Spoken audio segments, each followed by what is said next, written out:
जय माता की मित्रों। नक्षत्रों का पाठ हम लोग चालू कर रखे हैं और अभी फ़िलहाल नक्षत्रों के विषय में ही बता रहा हूँ। पहले नक्षत्रों के विषय में मैंने संपूर्ण नक्षत्रों का पाठ दिया था, जिसमें दूसरे ग्रह से कोई मतलब नहीं था। मतलब नक्षत्र का जो स्वभाव था, नक्षत्र से संबंधित जो कार्य थे, उसके विषय में मैंने संपूर्ण नक्षत्रों का पाठ दिया हुआ है। तो आप वहाँ जाके नक्षत्र के विषय में अगर पूरी डिटेल से आपको देखना है, सुनना है, तो आप उन पाठों का अध्ययन कर सकते हैं। अब बात करते हैं नक्षत्रों के साथ बैठे हुए ग्रहों का फल। मतलब जैसे राशियों का फल आपने सुना होगा, तो कौन सी राशि के ऊपर कौन से ग्रह का फल, वैसे ही नक्षत्रों में है। कौन से नक्षत्र में कौन से ग्रह बैठे होते हैं, तब उनका क्या फल होता है, और वहाँ पे बैठे हुए ग्रह को दूसरा कोई ग्रह अगर पूर्ण दृष्टि से देख रहा है तो उसका क्या फल मिलता है। जैसे राशि और भाव में होता है, वैसे ही नक्षत्रों में होता है। उसके बारे में हम लोगों को ऑनलाइन लेसन में या पढ़ाई में बहुत कम सुनने देखने को मिलता है। और मेरा जोर शुरू से ही नक्षत्रों के विषय में ही है कि आप लोगों को कम से कम नक्षत्रों के विषय में अगर जानकारी हो जाए पूरी तरह, तो फिर प्रिडिक्शन में, या जिसको मैं बेसिक भी बोल सकता हूँ और एडवांस भी बोल सकता हूँ, दोनों ही चीज़ है।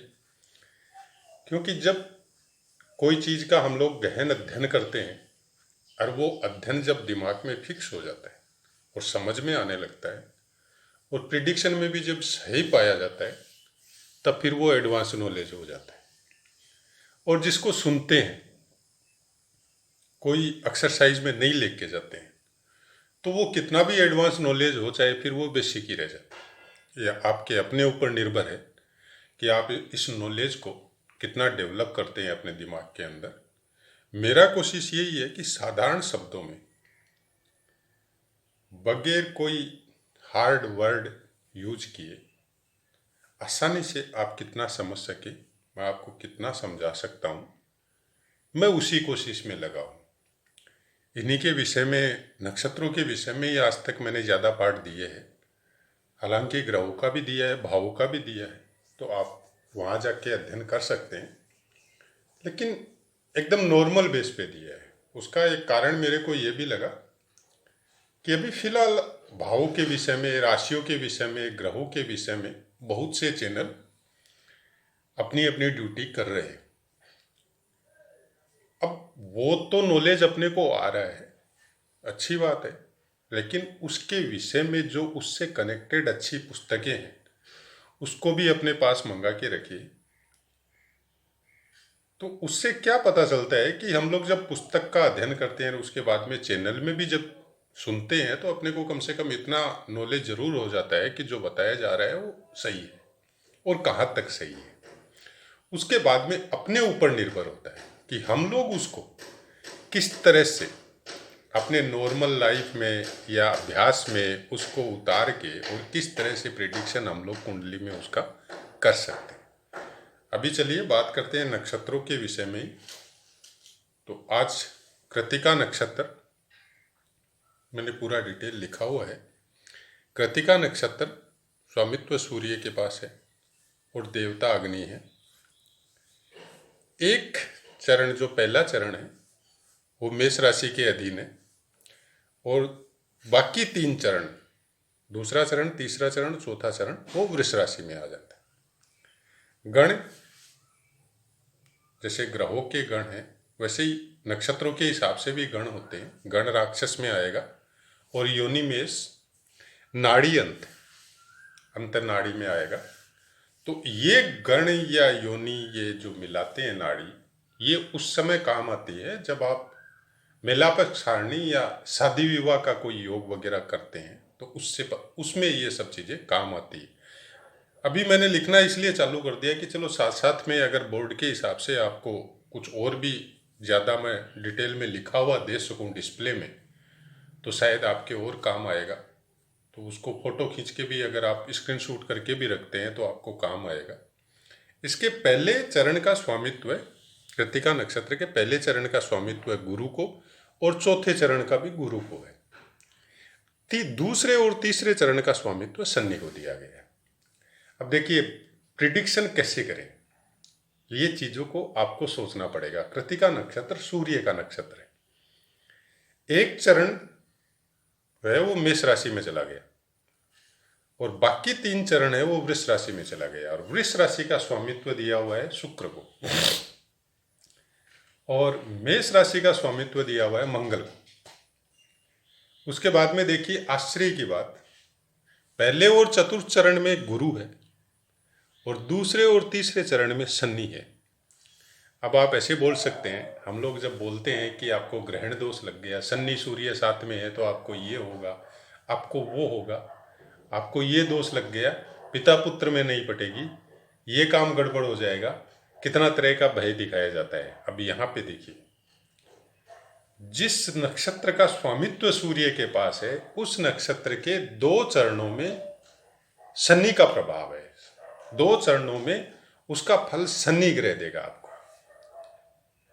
उससे भी आश्चर्य की बात, जब राशियों में इनका विभाग किया गया था तो चलो मेष, एक चरण में मेष है तो चलो मान लिया जाता है मंगल और सूर्य का दोस्ती है, लेकिन बाकी 3 चरण जो वृष में जा रहे हैं कृत्तिका नक्षत्र के, ये कैसे पॉसिबल है, ये कैसे हो सकता है? अब आप खुद सोचिए, सूर्य और शुक्र का आपस में वैर बताया जाता है।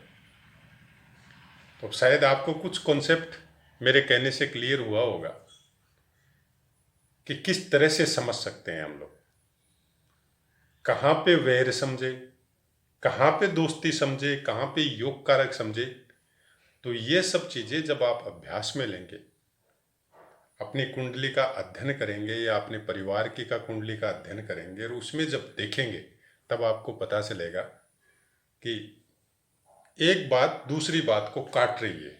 एक्चुअली वो काट नहीं रही है, वो आपको डेवलप कर रही है, आपके दिमाग को डेवलप कर रही है, आपको सोचने के लिए मजबूर कर रही है कि आखिर क्यों बताया गया है ऐसा और उसका मतलब क्या होता है। कोई भी ग्रह कभी भी एक दूसरे के शत्रु नहीं होते, उनके जो कोण है आपस में मिलते हैं, जब वो गोचर में रहते हैं एक दूसरे से दूरी बनाते हैं अंशों के हिसाब से, तो उसका इफेक्ट एक अलग हम लोगों के पृथ्वी पे जितने भी जीव हैं उनके ऊपर होता है। दुश्मनी या दोस्ती जैसा कुछ नहीं होता है, कोई भी ग्रह एक दूसरे से दुश्मनी नहीं करते हैं। और बहुत सी बातें हैं जो हम लोग, ये नक्षत्रों का जब पाठ कंप्लीट हो जाएगा उसके बाद में जब अभ्यास में कभी बैठेंगे तो करेंगे। अभी तो चलिए, अब नक्षत्रों के विषय में जब हम लोग बातें कर रहे हैं तो फिलहाल कृत्तिका नक्षत्र में सूर्य को हम लोग गोचर करवाते हैं। जब कृत्तिका नक्षत्र में सूर्य आपकी जन्मपत्री में कहीं भी हो सकता है, किसी भी भाव में हो सकता है। सूर्य अगर प्रथम चरण में हो तो सूर्य का फल कृत्तिका नक्षत्र में कैसा होता है? प्रथम चरण में युति हो तो संतानों का लाभ आपको ज्यादा हो सकता है, लेकिन फाइनेंस के लिए कुछ विशेष अच्छा नहीं होता है। सेना या पुलिस की सेवा में अवसर मिल सकता है और ज्योतिष शास्त्र में जातक की रुचि हो सकती है। अब बताइए, संतान ज्यादा हो सकती है, ज्योतिष शास्त्र में रुचि हो सकती है और पुलिस में सेवा का अवसर मिल सकता है, लेकिन धन के लिए अच्छा नहीं बताया गया। अब आपको प्रेजेंट समय में ये चीज सोच के देखना पड़ेगा कि ऐसा क्यों बताया गया है। प्रथम चरण में क्यों सब कुछ है, पुलिस की सेवा का अवसर मिल सकता है, आपको ज्योतिष शास्त्र में रुचि हो सकती है, आपके पास संतान की अधिकता हो सकती है, तो फिर पैसे का कमी क्यों? जब इतना लाभ बताया गया तो उसको आपको सोचना पड़ेगा। आप अभ्यास में देखिए, ऐसे जातक हद से ज्यादा ईमानदार हो सकते हैं। जब आप अभ्यास में देखने जाएंगे तो हकीकत का पता चलेगा। ये दूसरे चरण में सुखी जीवन के संकेत है। जातक दीर्घायु, संतति सुख से पूर्ण, जातक की संगीत में रुचि हो सकती है और प्रौढ़ावस्था के बाद, मतलब एक एज ओवर 50-55 के बाद में संपन्नता का अवसर यहाँ पे जातक को सूर्य की तरफ से मिलता है। और सूर्य जब तीसरे चरण में हो तो यहाँ थोड़ी स्थिति ठीक नहीं बताई गई है। जातक को पैसे का अभाव हो सकता है और कुछ रोगों का भी प्रकोप जातक के शरीर पे हो सकता है। चतुर्थ चरण में भी सूर्य का इफेक्ट कृतिका नक्षत्र में, चतुर्थ चरण में भी कुछ विशेष अच्छा नहीं है। जातक का मन जो है वो थोड़ा गुस्सेल टाइप से हो सकता है और जिम्मेदारी के मामले में भी भागता है ऐसा आदमी, कोई भी जिम्मेदारी का काम वगैरह लेना नहीं चाहता है और स्वास्थ्य में भी कोई विशेष उन्नति नहीं होती है, कुछ रोग वगैरह लगे हुए रह सकते हैं। ये कृतिका नक्षत्र में सब चरणों में सूर्य का फल है। अब सूर्य के ऊपर दृष्टि दूसरे ग्रह की, सूर्य कहीं भी हो सकता है कृतिका नक्षत्र में, लेकिन उसके जस्ट अपोजिट में दूसरा ग्रह की दृष्टि आनी चाहिए, युति नहीं दृष्टि बताइए। यहाँ पे मंगल की दृष्टि हो तो जातक साहसी, रणनीति निपुण, धनी तथा यशस्वी होता है। अब वो एक अलग मैटर था कि कृतिका नक्षत्र में सूर्य अगर अलग अलग चरणों में हो तो क्या फल होता है, लेकिन यहाँ पे देखिए दृष्टि कैसे चेंज करती है। मोस्ट प्रोबेबली कृतिका नक्षत्र में सूर्य का फल कोई विशेष अच्छा नहीं बताया गया है किसी भी चरण में, लेकिन किसी भी चरण में कृतिका नक्षत्र में सूर्य बैठा हो और उसके जस्ट अपोजिट में अगर मंगल बैठ के उसको देख रहा है तो कितना अलग हो गया। रणनीति निपुण, धनी, यशस्वी सब होता है, चेंज हो गया ना फल। अब दूसरे बुध की दृष्टि हो तो संगीत में निपुण बनाती है, जातक का व्यक्तित्व आकर्षक और जीवन बहुत सुखी होता है।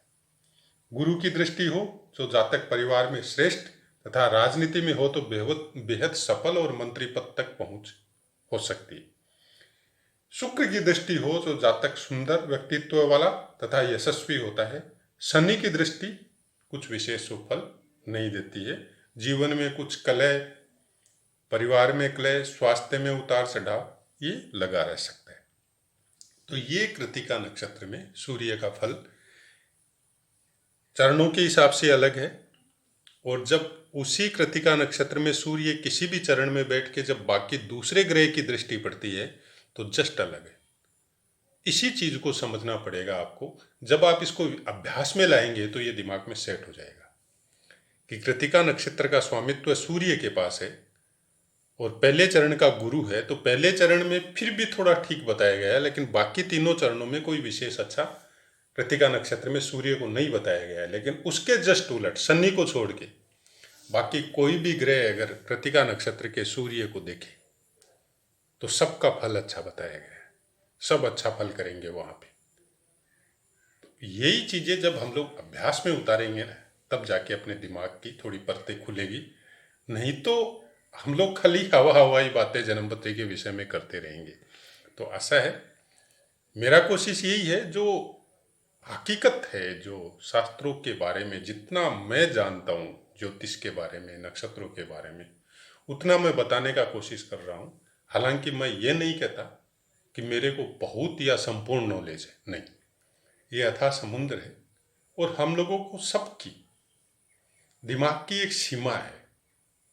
उस सीमा को हम लोग कितना तक डेवलप करते हैं ये अपने ऊपर निर्भर है, या फिर उस इष्ट के ऊपर, उस प्रभु के ऊपर जिसकी हम लोग भक्ति करते हैं, साधना करते हैं, उसके ऊपर निर्भर है कि आपकी कितनी क्षमता को वो बढ़ा सकता है, जिससे आप पागल ना हो, जिससे आपका दिमाग क्रेश ना हो, आप सही सलामत रख के उस नॉलेज का, उस ज्ञान का आप सदुपयोग भी कर सके, समाज और देश के लिए भी अच्छा कर सके। तो सबकी अपनी अपनी सीमा है, दिमाग की कोई सीमा नहीं है। इस दिमाग को आप अगर ये सोचें कि ये ब्रह्मांड है और उसी में सब कुछ ग्रह नक्षत्र घूमते हैं, वैसे ही आपके दिमाग में घूमते हैं, तो ये हकीकत है। दिमाग आपका ब्रह्मांड ही है। सब तरह के ग्रह, सब तरह के जीवन जितने आज तक आपने भोगे हैं, सब आपके सुषुप्त अचेतन अवस्था में पड़े हुए हैं। अब अगर वो क्लिक हो गई, वो नसें, वो ज्ञान अगर आपका क्लिक हो गया तो फिर आपको वो सब याद आएंगे। लेकिन आपके दिमाग की क्षमता या आपके शरीर की क्षमता उस ऊर्जा को संभालने लायक है या नहीं है, ये उसके ऊपर निर्भर करता है। कई आदमियों को हम लोग देखते हैं ना कि पहले तो बहुत ठीक था, अचानक पागल हो गया, अभी वो उल्टी पुल्टी हरकतें करता है, जो सभ्य समाज में या हम लोगों के समाज में उसको पागलपन बोला जाता है। मेरी थिंकिंग के अनुसार वो पागल नहीं होता है, उसके दिमाग की कोई सुप्त अवस्था की कोई नसें एक्टिव हुई थी और उस ऊर्जा को उसका शरीर या उसका दिमाग संभाल नहीं सका, क्रैश हो गया। उसकी वजह से उसको पागलों की श्रेणी में हम लोग डाल देते हैं। हम लोग, कारण कि हम लोग जो अपने आप को सभ्य बोलते हैं, हम लोगों का बहुमत है। तो फिर एक वो आदमी जो हम लोगों जैसी हरकतें नहीं करता, हम लोगों जैसे काम नहीं करता, तो हम लोग सब मिलके उसको पागल की श्रेणी में डाल दिया। अगर वही आदमी सपोज दैट उन लोगों की अगर तादाद ज्यादा हो, तो फिर उन लोगों की नजर में हम लोग पागल हो जाएंगे, फिर वो लोग हम लोगों को पागलों की श्रेणी में डाल देंगे। तो ऐसा ही कुछ है, बहुत कुछ है ऐसा कुछ। कहाँ तक समझ सकते हैं उस विषय को, इस विषय को कहाँ तक डेवलप कर सकते हैं, कहीं तक भी करें आप, लेकिन करें जरूर। ये सब्जेक्ट ऐसा सब्जेक्ट है, इसमें निरंतर अभ्यास, उम्र भर अभ्यास भी अगर आप करते हैं तो कम है। किसी को कम, किसी को बेसी, भगवान दिमाग सबको दे रहे हैं, लेकिन उसका जो ढांचा है वो सबको बराबर ही मिलता है। अब कौन कितना एक्टिव करता है ये आदमी के खुद के ऊपर निर्भर है। ये एक्टिवेशन आपका ज्योतिष शास्त्र के द्वारा किया हुआ, चाहे आप उसको प्रोफेशनली बनाओ चाहे मत बनाओ, बाकी क्षेत्र में आपको बहुत काम आता है। ये मेरा अपना पर्सनल प्रिडिक्शन है, आप इसको मानो नहीं मानो कोई कंपलसरी नहीं है। पाठ के विषय में जो भी मैं बता रहा हूँ उसके विषय में अगर आपको समझने में कोई भी कठिनाई हो, आप कमेंट मारो, 100% आपको आंसर मिलेगा। रही बात कुंडली के प्रिडिक्शन की, तो प्रिडिक्शन मैं ऑनलाइन नहीं देता, उसके लिए आप मेरे को माफ़ करें, क्योंकि प्रिडिक्शन देना मेरे लिए पॉसिबल नहीं है। पाठ के विषय में अगर कोई प्रॉब्लम है तो मैं आपकी समस्या का समाधान जरूर करूँगा। आशा है मित्रों आपको समझ में आया होगा। जय माता।